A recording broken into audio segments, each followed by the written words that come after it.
시편 129편은 성전 순례시 모음집 15편 가운데 제10번째 시입니다.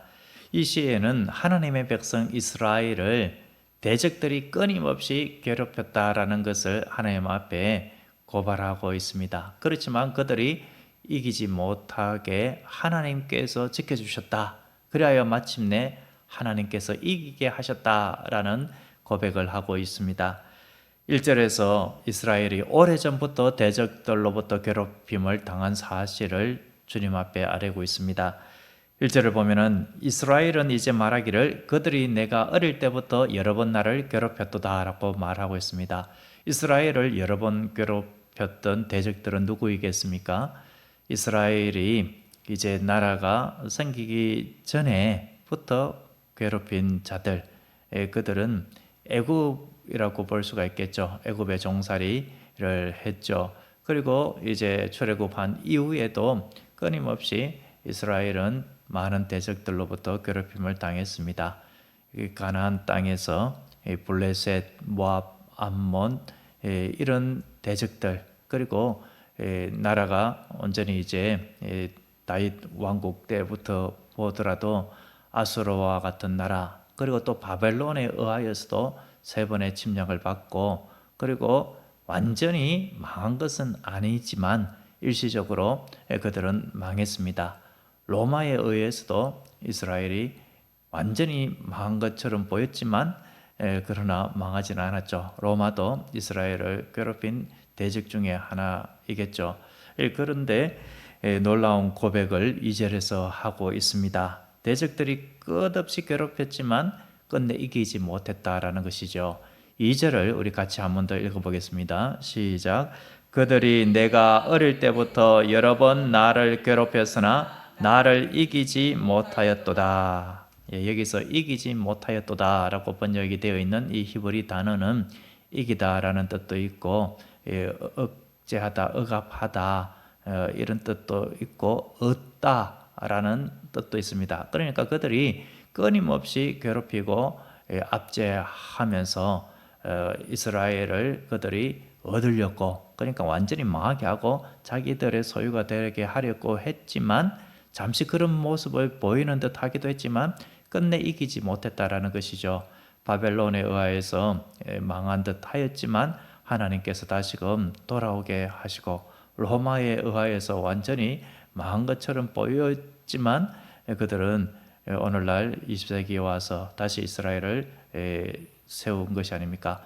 시인의 때는 지금 이렇게 이스라엘이 세워진 그 모습까지는 아닌 구약 시대이기 때문에 바벨론 포로 후기에 지어진 것으로 볼 때에 바벨론까지 그들의 대적으로 지금 시인은 아마 그렇게 이야기하고 있는 것 같습니다. 다수의 학자들이 바벨론 후기 때 지어졌을 것이다 이렇게 보고 있기 때문에 그렇습니다.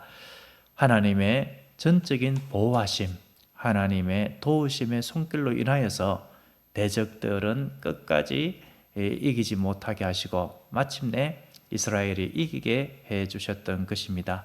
지금 보면은 어떻습니까? 이스라엘을 괴롭히고 대적했던 애굽, 블레셋, 모압, 암몬, 에돔 이런 나라들 다 역사의 저 지평선 너머로 사라지지 않았습니까? 아수르, 바벨론, 로마도 마찬가지이죠. 그런데 이스라엘은 어떻습니까? 지금 감히 어떤 나라도 넘볼 수 없는 경제적으로 뿐만 아니라 군사적으로 뿐만 아니라 여러 가지 면에 있어서 참으로 탁월함을 보이는 민족이 되었던 것이죠. 노벨의 상 다 휩쓸다시피 하는 민족, 참으로 똑똑하고 세계의 그 모든 것들을 쥐락펴락하는 지도자들 중에 유대인들이 아주 많이 있는 것이 아닙니까? 이러한 것들을 볼 때에 우리에게 적용할 수 있는 것은 무엇이겠습니까? 우리를 끊임없이 괴롭히는 궁극적인 대적은 사탄 마귀입니다. 우리의 첫 조상 아담 때부터 지금까지 우리 예수님께서 다시 오는 그날까지 하나님의 백성들을 끊임없이 괴롭히고 대적하고 있습니다. 끊임없이 앞으로도 대적할 것입니다. 그렇지만 분명한 것은 무엇입니까? 예수님께서 이 세상에 초림으로 오심으로 십자가 지시고 부활하셨을 때에 이미 사탄 마귀의 권세를 깨뜨리셨습니다. 이미 예수님의 부활로 인하여서 모든 하나님의 백성은 승리를 얻었습니다. 그런데 예수님의 재림의 때에 사탄 마귀를 온전히 멸하심으로 온전하고도 최종적인 승리를 얻게 해주시는 것입니다. 마침내 최종 승리하게 해주시는 하나님, 이기게 해주시는 하나님을 우리는 주님의 그 마지막 다시 오시는 날에 분명히 목격하게 될 것입니다. 이 땅에서도 우리를 힘들게 하고 어렵게 하는 많은 일들이 있을 수 있습니다. 우리를 잠시 넘어뜨리는 것처럼 보일지는 모르지만 하나님께서 우리를 붙들어 주시고 우리를 보호하여 주심으로 우리는 그 어떠한 어려운 가운데서도 굳건히 다시 일어나서 승리의 계가를 부르게 될 것입니다. 다윗의 고백을 보십시오. 시편 23편 4절 5절에서 이렇게 말하고 있지 않습니까? 내가 사망의 음침한 골짜기로 다닐지라도 해를 두려워하지 아니할 것은 주께서 나와 함께 하심이라. 주의 지팡이와 막대기가 나를 안위하시나이다. 주께서 내 원수의 목전에서 내게 상을 차려주시고 기름으로 내 머리에 바르셨으니 내 잔이 넘치나이다. 기름을 내 머리에 부으셨으니 내 잔이 넘치나이다 라고 하고 있습니다. 원수 앞에 잔치상을 차려주셨다. 그리고 총기하게 해주시는 기름을 부어주셨다. 그러므로 하나님의 은혜가 너무나도 풍성하다, 이 고백을 하고 있는 것이 아닙니까? 대적이 우리를 사망의 골짜기로 몰아넣는 그런 모습들이 있을 수 있지만, 어려움이 고난이 우리를 그렇게 두렵게 할 수는 있지만 하나님께서 마침내 도와주심으로 이기게 해주신다라는 것이죠. 고린도후서 4장 8, 9절은 이렇게 말씀하고 있지 않습니까? 우리가 사방으로 우겨삼을 당하여도 사이지 아니하며 답답한 일을 당하여도 낙심하지 아니하며 박해를 받아도 버림받지 아니하며 거꾸로 뜨림을 당하여도 망하지 아니하고 라고 했습니다. 사방으로 다 우겨사임을 당하고 포위당한 것처럼 보이고 정말 앞길이 보이지 아니하고 어둠의 터널 계속되는 것처럼 보이지만 그러나 마침내 무너지지 아니하고 그 출구로 나아가게 된다라는 것이 아닙니까? 터널이다라는 말은 마침내 출구가 있다라는 것입니다. 입구가 있다면 출구도 있는 것입니다.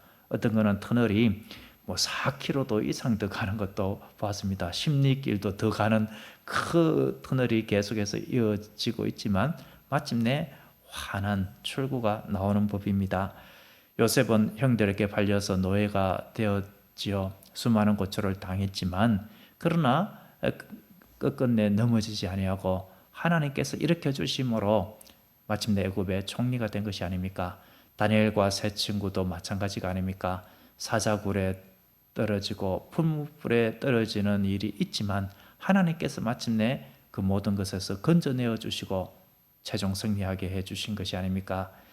영국 런던의 대화재 이후에 도시 전체가 불타서 사라졌을 때에 한 교회의 벽만 남아 있었습니다.